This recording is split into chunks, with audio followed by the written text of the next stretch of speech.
자, 여러분 안녕하십니까? 지난 시간에 우리가 그 슈퍼 과급기하고 터보 과급기를 비교해서 설명을 했죠.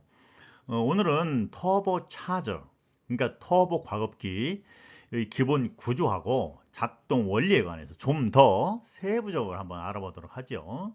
우리말로 뭐 터보 차저라고 했죠. 또는 터보 과급기라고 이렇게 이야기를 합니다. 두 용어를 혼용해서 사용하도록 하죠. 기본적으로 터보 가급기는요, 장착한 엔진은 시스템을 어떻게 작동하는지, 그리고 몇 가지 중요한 작동 기술에 대해서 잘 알아야 합니다. 터보 차저의 그 기본 구조, 작동 원리는 정비산 필수 과제이지만 조종사도 이것을 잘 알아야 합니다. 자, 이 그림은 경비행기에 장착된 터보 과급기입니다. 오른쪽 그림에서 좀 더 구체적으로 관찰할 수 있습니다. 이 구조를 보면 터보 과급기, 이게 터보 과급기죠. 터보 과급기. 그리고 인터쿨러가 있습니다. 인터쿨러라고 하죠. 그리고 이것은 흡기, 공기를 빨아들이는 흡기 매니폴드입니다. 그리고 배기 매니폴드는 여기는 잘 보이지 않습니다. 좀 복잡해 보이지만 기본 구조와 원리는 간단합니다. 한번 다음 볼까요? 여러분의 성원에 항상 감사드립니다. 자, 기본 구조를 한번 볼까요? 터보 과급기 주요 구조는요, 일축 압축기와 유사하죠. 압축기 아시죠? 즉, 터빈하고 샤프트가 있죠. 그 다음에 컴프레셔 이렇게 되어 있습니다. 그렇죠? 이 외에도 터보 과급기 작동에 관한 중요한 그 역할을 하는 구조물은 뭐냐라고 보면은 흡기 매니폴드가 있습니다. 흡기 이것은 공기를 빨아들이는 곳이죠. 공기 흡입구. 그다음에 배기물. 이것은 이제 배기구가 나가는 배기 매니폴드. 이와 같이 빨간색으로 표기가 되어 있고요. 그리고 이 배기 매니폴드에서 배기 가스의 흐름을 조절하는 게 있어요. 이것이 우리가 웨이스트 케이트라고 이렇게 이야기를 합니다. 이거 상당히 중요한 겁니다. 중요한 기능을 하는 거예요. 자, 이 그림에는 없지만 인터쿨러는 뭐 하나의 그 냉각기예요. 인터쿨러가 있습니다. 그러면 터빈은 엔진에서 나오잖아요. 엔진에서 나오는 배기가스에서 구성이 되는 겁니다. 그리고 배기가스가 배기구를 통해서 빠져나가잖아요. 빠져나가면서 터빈을 통과하면서 회전을 시키는 겁니다. 무슨 말인지 이해하시겠죠? 그럼 배기가스가 더 많이 통과하죠. 더 빠르게, 더 압력이 많을수록 터빈은 더 빨리 회전을 한다는 거죠. 기본적으로. 자, 이 사항은 터보 과급기 작동의 중요한 요소입니다. 잘 기억하시기 바랍니다. 그러면 축은요? 축. 그렇죠. 터빈과하고 압축이 하나 연결하는 겁니다. 연결은 축이에요. 그렇기 때문에 앞에서 얘기한 대로 일축 터빈 엔진이다. 그 터빈 엔진에서 우리가 좀뭐 다뤘으니까 좀 아시는 분은 좀 알 거예요. 따라서 엔진 시동이 걸리고요. 터빈이 회전하기 시작하면 압축기도 회전하기 시작한다는 거죠. 그렇겠죠? 그럼 압축기는 외부에서 공기를 끌어들이는 겁니다. 외부에서 공기를 끌어들여요. 흡기 매니폴더를 통해서 끌어들여서 압축한 다음에 엔진으로 밀어 넣는 역할을 하는 거예요. 엔진으로 강제로 밀어 넣는 거예요. 이와 같은 공기 흐름 경로를 보면요. 흡입구 있잖아요. 흡입구, 그 다음에 압축기로 들어오는데 인터쿨러를 통해서 흡기 매니폴드로 들어가고, 그 다음에 실린더로 최종적으로 들어갑니다. 그 다음에 이제 배기 매니폴드로 나가고 터빈을 돌리죠. 그 다음에 웨이스트 게이트를 통해서 배기구로 최종적으로 배출이 되는 겁니다. 이 그림을 이렇게 잘 보면서 이해를 하면 그렇게 어렵지 않을 겁니다. 그러면 터보 차저 확대 도형을 한번 볼까요?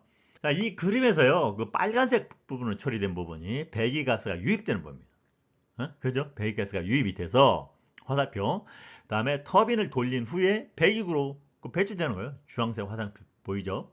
이렇게 해서 배기구로 배출하는 과정을 보여주고 있습니다. 그리고 파란색 부분은 외부 공기를 흡입해서 압축기에서 실린더로 공급되는 공기 경로를 이렇게 보여주고 있습니다. 그리고 터빈과 압축기를 연결 축이 있잖아요.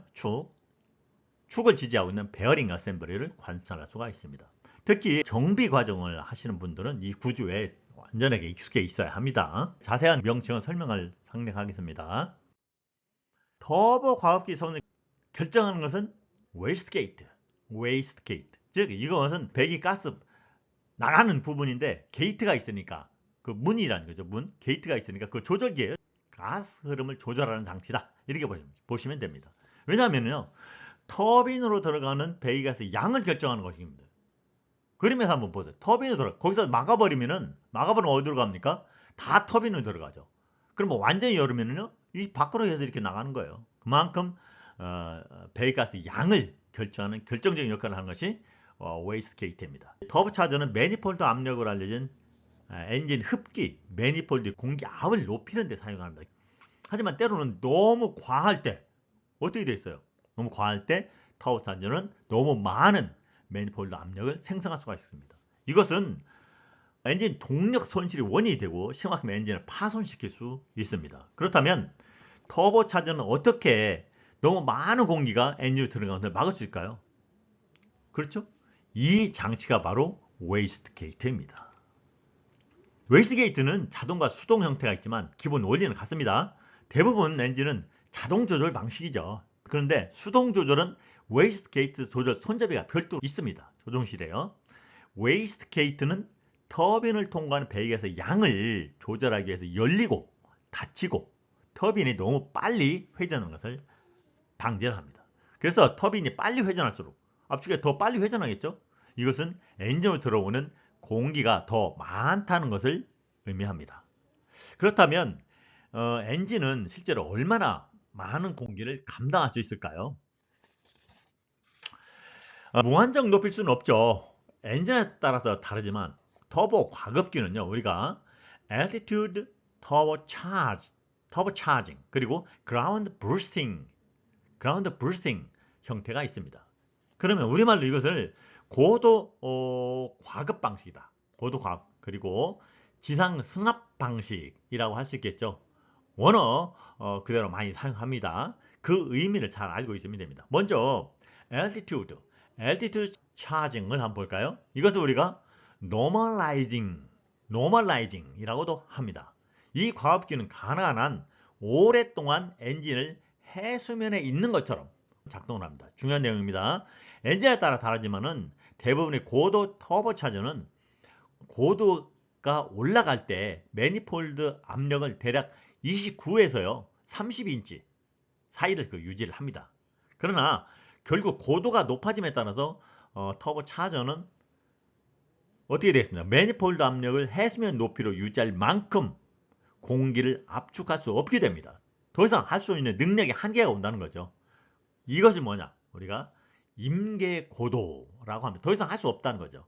그러면 엔진이 정격 최대 마력을 낼 수 있는 가장 높은 고도, 이것을 임계고도라고 합니다. 그럼 이 시점부터 상승할수록 더 적은 공기가 엔진으로 공급됩니다. 이것은 더 적은 마력을 생산하고 있음을 의미합니다.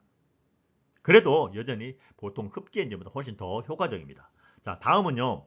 ground boosting이랍니다. boosting. 막 더 밀어 올리는 거죠. 또한 이것을 뭐라고 하면 ground boosted 과급기라고도 합니다. 그러면 이 과급기는요. 고도 터보차저와 비슷하지만 더 높은 압력까지 작동할 수가 있습니다. 그럼 이 방식은 고도 터보차저보다 훨씬 높은 얼마냐면 31에서 약 45인치 HG까지 사이 매니폴드 압력까지 가능합니다. 이것은 뭡니까? 임계 고도가 그만큼 더 높다는 것을 의미하죠. 다만 치명적인 단점은 뭐냐? 과열이 발생할 수 있다는 점입니다. 그래서 필요한 구성품이 인터쿨러입니다. 결론적으로 이들 두 구성품의 차이는 뭐냐? altitude turbocharging은 뭐냐? 임계 고도까지 해수면 출력을 유지하는 방식이다. 이렇게 기억을 하시면 되고요. ground boosting 터보차저는 뭐냐면 엔진 출력을 직접 높이는 방식이다. 근본적으로 과급기를 사용하는 목적은 서비스 실링을 더 높이는 것입니다. 서비스 실링 뭐라고 우리가 강의를 했죠. 서비스 실링을 그만큼 더 높이는 것입니다. 그러면 터보 과급기 종류를 구분을 할 수 있고 그 다음에 이를 잘 기억을 해 주시기 바랍니다. 자, 다음 볼까요? 공기를 압축할 때 열이 발생합니다. 그렇죠? 이것은 모든 터보차저의 가장 큰 단점 중 하나입니다. 왕복 엔진 자체가 열 엔진이기 때문에 작동할 때 높은 열이 발생합니다. 그럼 터보 과급기 회전 속도가 대략 3만 RPM으로 회전을 합니다. 3만 RPM이요. 굉장히 빠르죠. 이때도 압축 공기 역시 매우 높은 온도까지 상승할 수가 있습니다. 그런데 뜨거운 흡입 공기가 유입된다면 어떻게 될까요? 자, 이 문제를 해결하지 않으면 정상 성능을 발휘하기가 어렵습니다. 그래서 필요한 것이 인터쿨러입니다. 인터쿨러는 뭐냐? 그다음 미니 에어컨이라고 볼 수 있는 냉각기입니다. 일종의 냉각기. 그러면 실린더에 정상적으로 찬 공기가 유입되면서 엔진 성능을 유지하고 엔진 작동은 더 부드러워질 수가 있습니다. 자, 이 그림은 인터쿨러의 기본 작동을 보여주고 있습니다. 오른쪽 배기구에서 나온 웨이스트 게이트죠. 그림에는 없지만 통해서 터빈을 돌린 후 뜨거운 공기죠. 이건 빨간색으로 표시되어 있습니다. 배출되고 있습니다. 그리고 이것이 왼쪽에 주변 찬 공기가 압축기로 유입되면서 온도가 높아진 압축 공기는 어디로요? 인터쿨러를, 즉 미니 에어컨을 통해서 흡기 매니폴드로 유입되고 있죠. 이때는 파란색으로 해서 이미 냉각된 상태라는 겁니다. 어렵지 않죠? 그림을 시각적으로 잘 익혀두면서요. 내용을 이해하는 데 도움이 될 것입니다. 자, 볼까요? 엔진에 따라서 차이는 있지만 슈퍼차저는요. 대략 40에서 또 50% 출력 증가를 할 수가 있습니다. 출력이 그만큼 증가할 수 있다는 거예요. 굉장한 거죠. 그러나 엔진 출력의 약 20% 정도를 플러스 마이너스겠지만 정도를 사용한다. 슈퍼차저는 이를 차감하더라도요. 추가 기능이 없이 동급 엔진보다 더 높은 동력 생산을 보장을 합니다. 그런데 반면에 터보차저는요. 추가 동력을 사용하지 않잖아요. 그렇죠? 뭐 사용합니까? 배기가스를 사용하니까 대략 30에서 40% 증가할 수가 있습니다. 결론적으로 터보 과급기는 슈퍼 과급기에서 효율이 높다. 앞에서도 한번 말씀을 드렸죠. 높다. 그러면 기본 개념은 더 높은 압력은 더 많은 공기가 엔진으로 들어오고 이것은 더 높은 마력이 출력된다는 것을 의미합니다. 여러분들이 잘 기억을 해주시기 바랍니다. 그러면 배기가스 양을 어떻게 조절할까요? 조종사가 조절해야겠죠. 그런데 조종실 패널에 웨이스트 게이트 손잡이가 없습니다. 대부분. 왜 그러죠? 대부분 자동 조절 시스템이기 때문입니다. 그런데 일부 수동 조정 방식 웨이스트 게이트 손잡이가 별도 있습니다. 이것은 개조 엔진에서 일부 사용하지만 조종사 업무를 가중시켰습니다. 고도에 따라 직접 조절해야 하니까요. 만약에 고고도에서 웨이스트 게이트 완전히 닫았다고 가정해 볼까요? 어떻게 될까요? 모든 배기가스 들어가서 과급기 최대로 현시키고 최대 압력에서 공기를 공급해서 출력을 더 높아지거든요. 그런데 조종사가 강화하면서 웨이스트 게이트를 열어야 하는 것을 망하게 했다면 어떻게 될까요? 그렇죠. 이것은 과승합의 원인이 될 것입니다. 이것을 우리가 오버부스팅이라고 합니다. 이 용어를 기억을 하시기 바랍니다. 시험 문제도 많이 나와요. 오버부스팅이라고 합니다. 이것은 엔진 손상을 줄 수 있을 정도로 상당한 피해를 주습니다. 오버부스팅 굉장히 위험하다는 거죠. 이 같은 문제를 오일 압력에 의해서 자동으로 조정할 수 있도록 개량이 되어 있습니다. 결론적으로 효율이 우수하지만요. 어떠한 사용상의 주의가 있는지 한번 알아볼까요? 자, 이것을 정리하면 다음과 같습니다. 오일 압력. 오일 압력으로 작동을 된다고 그랬죠. 자동 조종 장치에서. 그다음에 동력. 스로틀을 조작을 할 때 상당히 주의해야 됩니다. 그다음에 고온. 이미 상당히 높은 온도에 작동하기 때문에 고온에 상당히 관찰을 잘 해야 되고요. 그다음에 혼합비도 변할 수가 있다는 것. 그다음에 열 충격. 왜냐하면 높은 온도에서 다시 그것을 냉각시켰을 때 열 충격을 받아서 손상을 입을 수가 있다는 것. 그다음에 엔진 정지할 때 냉각을 위한 충분한 작동을 또 해야 되고요. 배기 계통의 누출은 상당히 심각한 문제를 유발할 수가 있습니다. 자, 세부 내용은 다루지 않겠습니다. 여러분이 한번 생각해 보시기 바랍니다. 감사합니다.